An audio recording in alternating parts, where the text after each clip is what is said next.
할렐루야. 오늘부터 한국에서는 추석 연휴가 시작되고 있습니다. 여기에서는 추석을 느낄 수는 없지만 그래도 보름달과 같은 그런 풍성한 하나님의 은혜를 누리는 모든 성도님들 되셨으면 좋겠습니다. 우리 다들 한번 가족들과 함께 인사 나눠볼까요? 메리 추석. 이 시간 우리 찬송가 365장 함께 찬송하며 나아가도록 하겠습니다.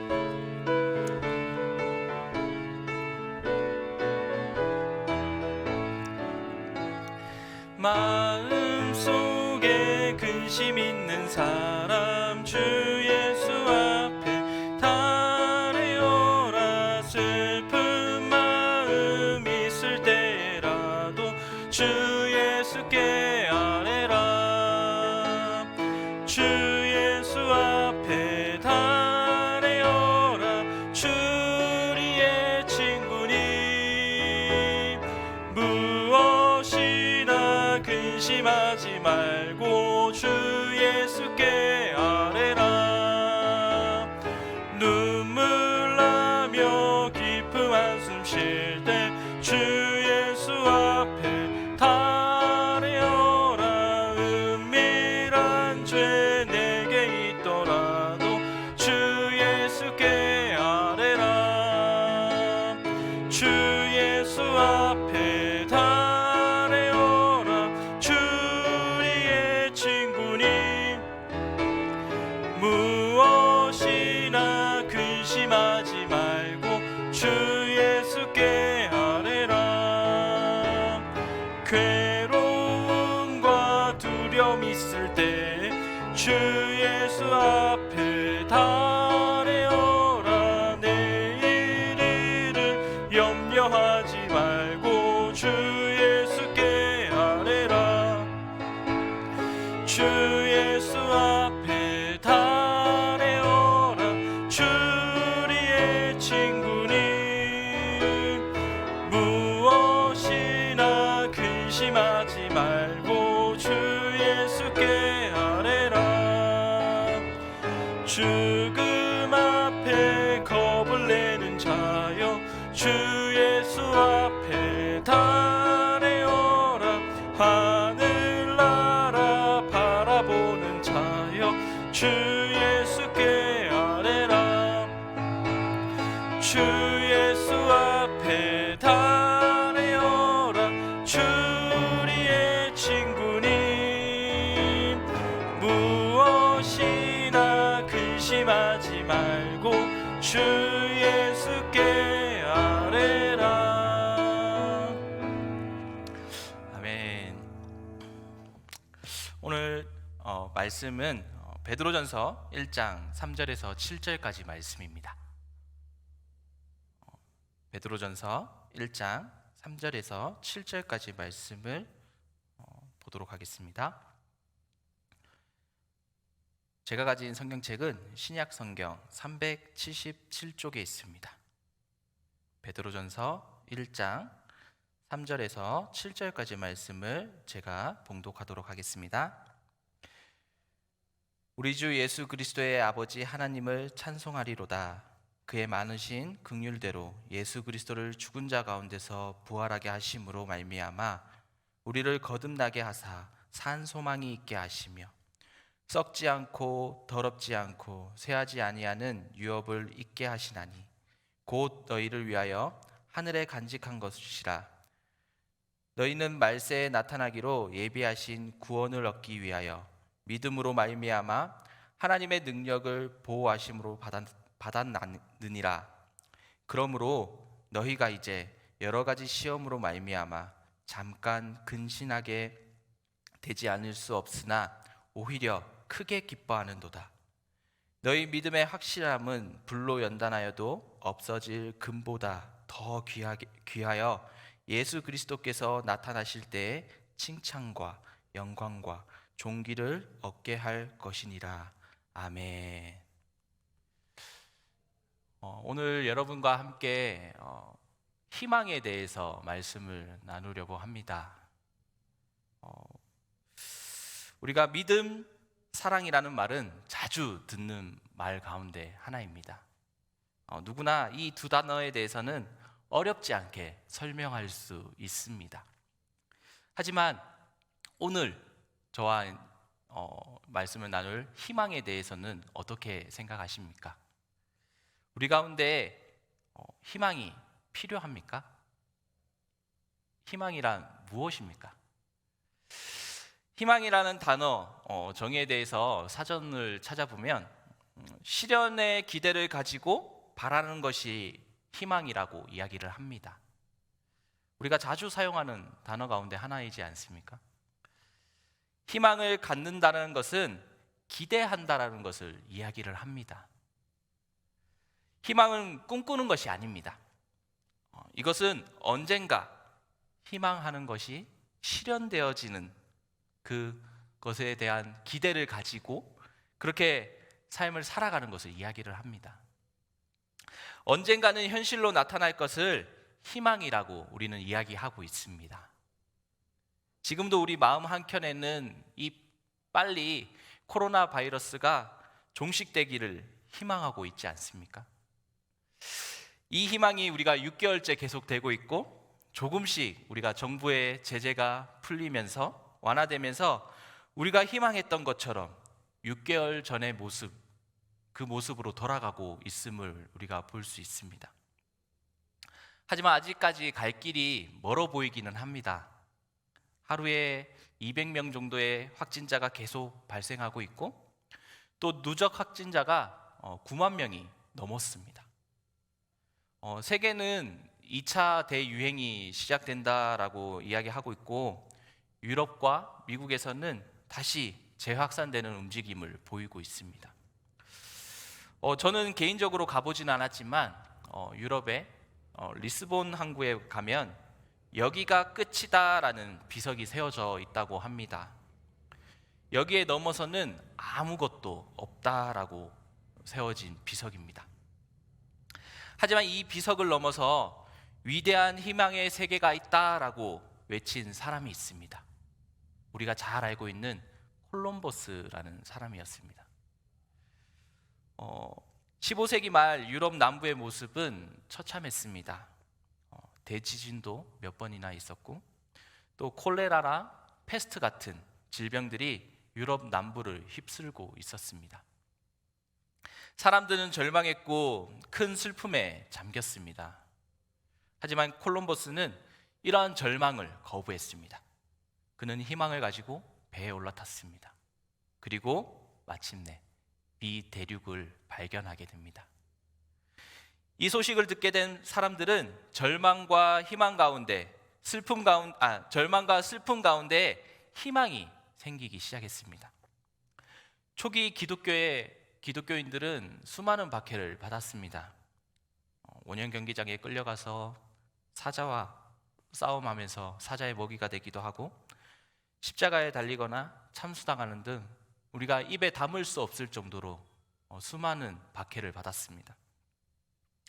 이 로마의 박해 가운데서도 그리스도인들은 자신들의 신앙을 지키며 그렇게 삶을 살아갔습니다. 하지만 그 박해가 점점 심하게 되자 자신의 신앙을 지키기 위해서 이제 로마를 떠나서 주변의 소아시아 지역으로 가게 됩니다. 그리고 바위 속에서 자신의 생명을 지키고 또 신앙을 지키며 그렇게 삶을 살아갔습니다. 철저하게 공동체 중심으로 그렇게 삶을 살아갔던 것입니다. 아마 이제는 더 이상 세상의 빛을 볼 수 없을 거야 라고 생각했을지도 모르겠습니다. 당시 베드로는 이러한 상황 가운데 흩어져 있던 그 그리스도인들에게 편지를 씁니다. 오늘 베드로전서 1장 3절부터 7절까지 말씀을 보았는데요. 베드로전서 1장 1절 말씀을 보면 수많은 지명들이 나옵니다. 당시에 박해를 피해서 수많은 지역에 있던 그 그리스도인들에게 편지를 썼습니다. 그리고 흩어져 있는 성도들에게 어떻게 하든지 어려운 환경 속에서 낙심하거나 절망하지 않고 희망을 가지며 그렇게 삶을 살아가라 라고 권면하고 있습니다. 그것이 바로 베드로전서, 베드로후서 말씀입니다. 우리가 오늘 읽었던 베드로전서 1장 3절 말씀을 보면 우리 주 예수 그리스도의 아버지 하나님을 찬송하리로다. 그의 많으신 긍휼대로 예수 그리스도를 죽은 자 가운데서 부활하게 하심으로 말미암아 우리를 거듭나게 하사 산 소망이 있게 하시며 라고 말씀하고 있습니다.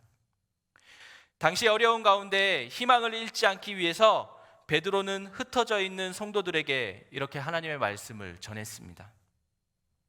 우리에게 희망이 없다면 어떻게 되겠습니까? 일단 우리의 마음이 상하게 됩니다. 그리고 세상에 재미도 없고 의욕도 없어지게 됩니다.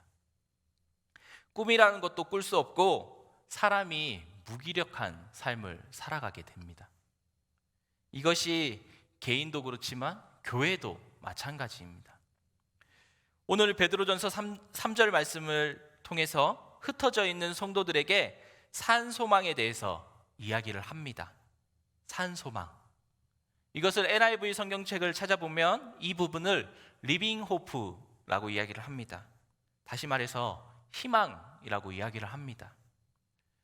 오늘 베드로는 흩어져 있는 성도들에게 아직 우리가 희망을 가지고 살아갈 이유가 있다라고 말씀하고 있습니다. 우리가 희망을 가지고 살아가야 할 이유 무엇입니까?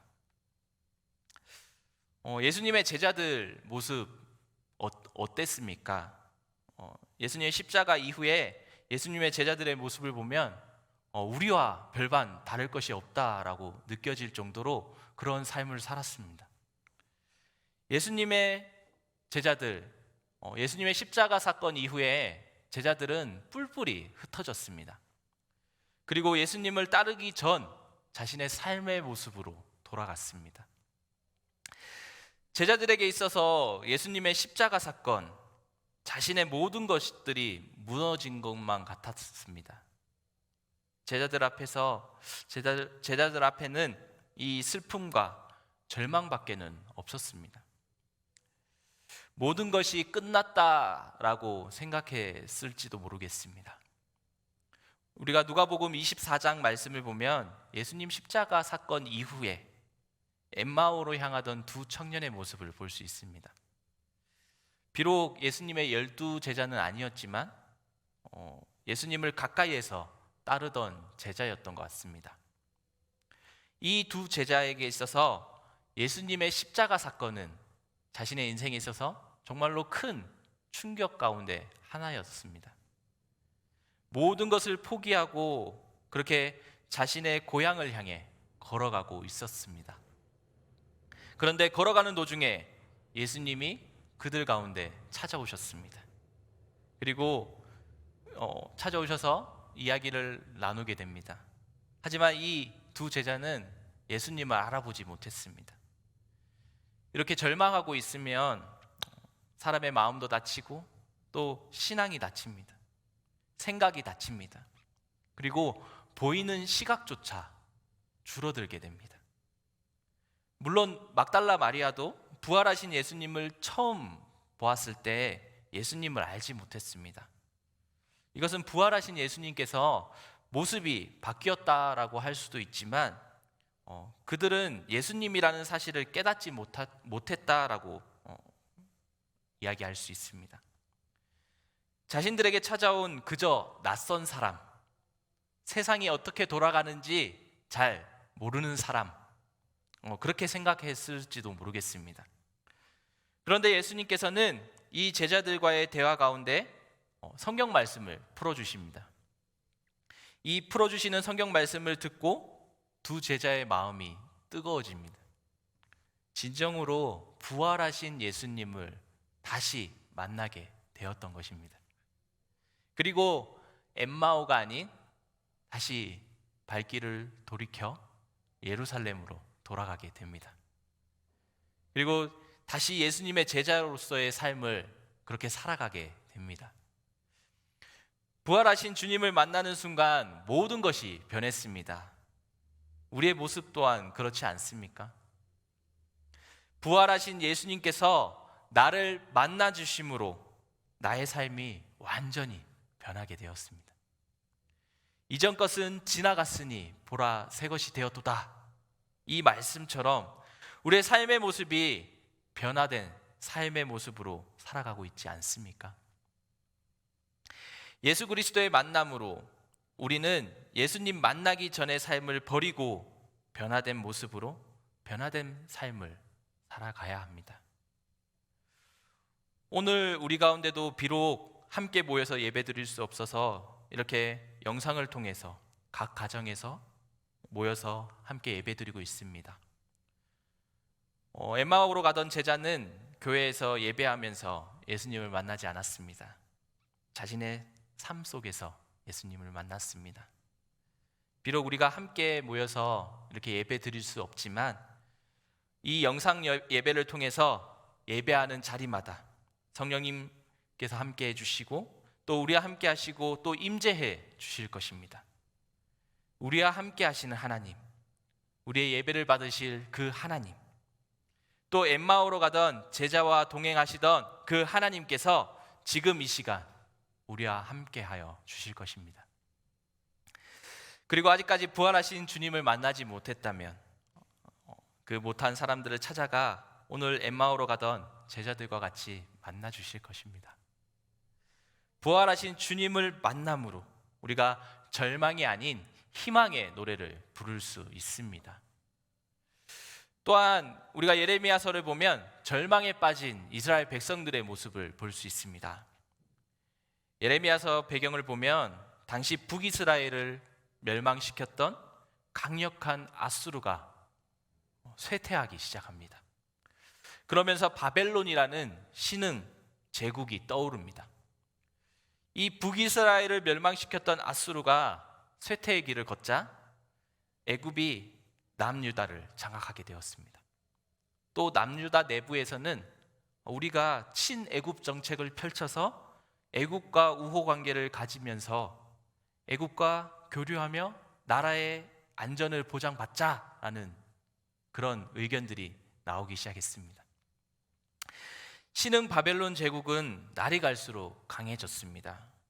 친애굽 정책을 펼쳤던 남유다도 이 바벨론 제국을 보면서 주변의 나라들 에돔, 모압, 두로, 암몬, 시돈 나라들을 모아서 동맹을 맺었습니다. 그리고 반바벨론 정책을 펼치면서 이 바벨론을 땅에서 몰아내려고 했습니다. 하지만 강력했던 바벨론의 힘은 하나둘씩 나라를 점령해 가기 시작했고 결국 남유다까지도 멸망시켰습니다. 시드기야 왕은 하나님의 뜻과는 완전히 다른 길을 걸어갔던 왕이었습니다. 하나님과의 관계가 멀어질 대로 멀어져 있었고 어떤 외교 정책을 펼쳐야 나라를 더 안전하게 유지할 수 있을지 고민했습니다. 왕의 주변에서는 하나님의 말씀을 전하던 선지자들이 많이 있었습니다. 하지만 그 선지자들이 왕의 마음에 흡족한 이야기를 하면서 계속해서 왕의 신임을 얻게 되었습니다. 이러한 상황 가운데 하나님의 말씀을 온전하게 전했던 예레미야 선지자는 왕의 눈에는 가시거리였습니다. 개인적으로 저는 예레미야 33장 말씀을 참 좋아합니다. 예레미야 33장 위로의 책이라고도 불리는데 이 33장 말씀을 보면 예레미야가 시위대 뜰에 갇혀 있을 때 하나님의 말씀이 두 번째로 예레미야에게 임했다라고 말씀하고 있습니다. 특별히 예레미야에게 그가 알지 못하는 크고 비밀한 일을 보여줄 것을 말씀하시는데 그것은 바로 이스라엘 백성의 회복에 대한 말씀입니다. 33장 말씀을 보면 하나님께서 예레미야에게 약속하십니다. 또 하나님께서는 시드기야 왕의 눈밖에 나고 고위층 백성들과 손가락질 받고 있던 그 예레미야를 먼저 찾아가 위로해 주십니다. 그리고 예레미야에게 희망을 전해 주십니다. 하지만 앞에 전제 조건이 붙습니다. 이스라엘을 심판한 후에 내가 이스라엘을 회복시키시겠다라는 약속입니다. 바벨론에게 나라가 멸망당하고 많은 고위층, 지식인층들이 바벨론 포로로 끌려갑니다. 그리고 포로로 끌려가지 못한 백성들, 완전히 폐허가 된 이스라엘 땅에서 남아서 홀로 그 나라를 지킵니다. 그런 백성들에게 예레미야는 하나님의 말씀을 선포합니다.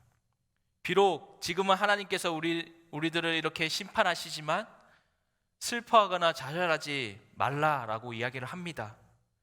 그리고 지금 나라를 잃어버리고 또 포로로 끌려가지만 하나님께서 이 땅을 다시 회복시켜 주실 것을 이야기를 합니다. 희망을 이야기합니다. 다시 하나님으로부터 떠난 삶이 아니라 돌아와서 하나님의 선민으로서 삶을 살아가자라고 이야기를 합니다. 비록 지금은 절망에 빠져 있고 슬픔에 가득 차 있는 그런 삶을 살아가지만 예레미야는 희망의 노래를 부르고 있습니다. 왜냐하면 하나님께서 약속하셨기에 그렇습니다. 최근 제가 미스터 션샤인이라는 드라마를 보고 있습니다. 다시 보고 있는데 이 격동의 시기, 대한민국의 상황을 잘 보여주고 있는 것 같습니다. 강대국에 끼어서 신음하고 있던 대한민국의 모습을 보면서 그 땅에 선교사님들이 들어오셔서 복음이 전해지고 또 지금의 대한민국에 이르기까지 그런 모습들을 머릿속에 그려봅니다. 한국 교회사를 보면 장로교 선교사로 첫 선교사인 언더우드 선교사를 빼놓을 수 없습니다. 이 언더우드 선교사가 미국의 장로교회 파송을 받아서 일본을 거칩니다. 그래서 일본에서 이수정 선생님께서 번역한 성경을 가지고 아펜젤로 선교사와 함께 인천의 제물포항에 도착하게 됩니다. 도착하면서 자신이 느낀 이 대한민국의 모습을 하나님 앞에 기도한 기도의 내용이 지금까지 전해지고 있는데 제가 생각했을 때도 기도가 저절로 나왔을 거라 생각이 됩니다. 그때 당시 언더우드의 기도의 내용을 잠깐 소개해 드리겠습니다. 우리 한번 잘 들어보시기 바랍니다. 오 주여, 지금은 아무것도 보이지 않습니다. 주님, 메마르고 가난한 땅, 나무 한 그루 시원하게 자라오르지 못하고 있는 땅에 저희들을 옮겨와 앉히셨습니다. 그 넓고 넓은 태평양을 어떻게 건너왔는지 그 사실이 기적입니다. 주께서 붙잡아 뚝 떨어뜨려 놓으신 이곳, 지금 아무것도 보이지 않습니다. 보이는 것은 고집스럽게 얼룩진 어둠뿐입니다. 그들은 묶여 있는지 그리고 고통이라는 것도 모르고 있습니다. 고통이 고통인 줄 모르는 자들에게 고통을 벗겨주겠다라고 하면 의심부터 하고 화부터 냅니다. 조선 남자들 속셈 보이지 않습니다. 이 나라 조정의 내심도 보이지 않습니다. 가마 타고 다니는 여자들을 영영 볼 기회가 없으면 어찌하나 합니다. 조선의 마음이 보이지 않습니다. 그리고 저희가 해야 할 일이 보이지 않습니다. 그러나 주님, 순종하겠습니다. 겸손하게 순종할 때 주께서 일을 시작하시고 그 하시는 일을 우리들의 영적인 눈이 볼 수 있는 날이 있을 줄 믿나이다. 믿음은 바라는 것들의 실상이요 보이지 못하는 것들의 증거니 라고 하신 말씀을 따라서 조선의 믿음의 앞날을 볼 수 있게 될 것을 믿습니다. 지금은 우리가 황무지 위에서 맨손으로 서 있는 것 같사오나 지금 우리가 서양 귀신 양귀자라고 손가락질 받고 있사오나 저희들이 우리의 영혼과 하나인 것을 깨닫고 하늘나라의 한 백성, 한 자녀임을 알고 눈물로 기뻐할 날이 있음을 믿나이다.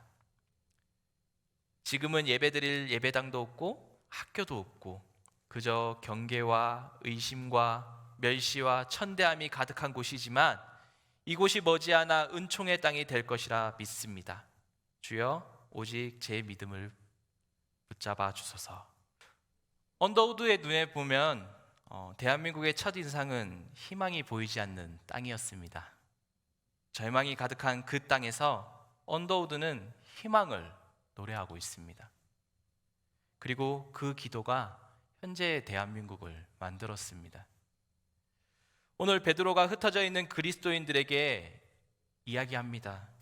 절망 가운데 빠져 있는 그리스도인들에게 희망을 전하고 있습니다.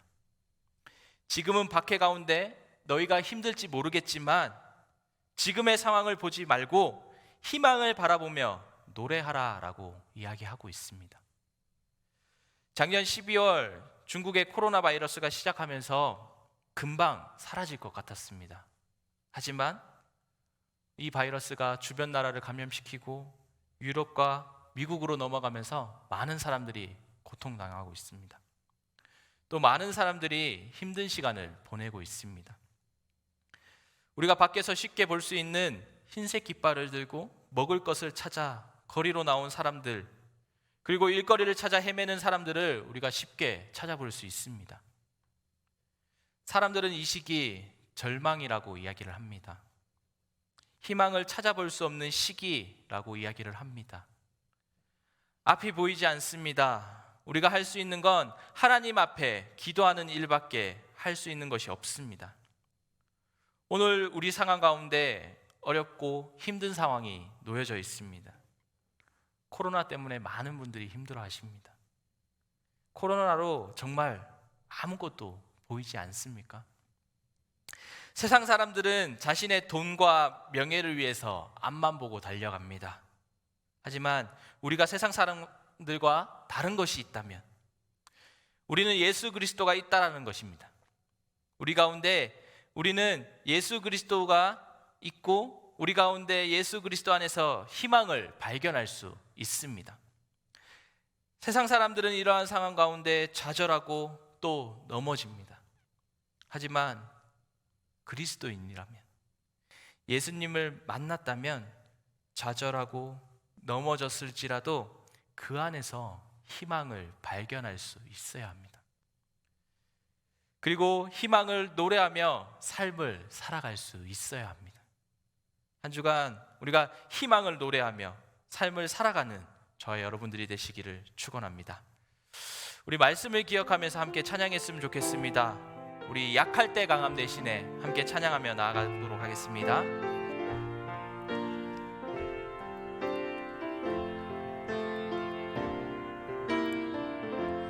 약할 때 강함 대신에 나의 보배가 되신 주 나의 모든 것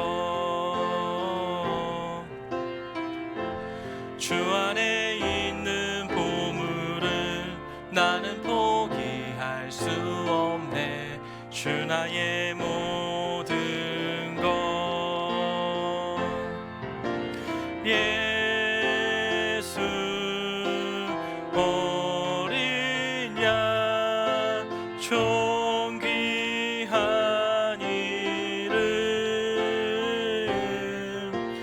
예수 어린 양 존귀한 이름 십자가 제사하셨네. 주님의 이름 찬양해. 주 나의 모든 것 쓰러진 나를 세우고 나의 빈잔을 채우네. 주 나의 모든 것 예수 어린 양 존귀한 이름 예수 어린 양 존귀한 이름. 우리 이 시간 오늘 1, 2, 3 기도의 제목을 가지고 함께 기도하며 나아가도록 하겠습니다. 하나님께서 명하신 절기들을 지키면서 자신의 거룩한 정체성을 매번 상기했던 이스라엘 백성들의 모습을 보며 오늘을 살아가는 나도 하나님을 향한 예배와 기도, 말씀 묵상의 시간을 통하여 하나님과의 관계를 더 가까이, 더 깊이 유지하게 하옵소서. 코로나 바이러스의 소멸을 위해 노력하고 있는 자들의 수고를 기억하여 주시고 그들의 수고와 땀의 열매를 속히 보게 하옵소서. 오늘부터 시작된 추석 연휴 기간에 코로나 바이러스가 또다시 유행되지 않도록 지켜주옵소서. 예수님의 이름으로 기도드립니다. 아멘. 우리 주신 말씀 우리가 기억하면서 찬송가 301장 우리 함께 부르며 나아가도록 하겠습니다.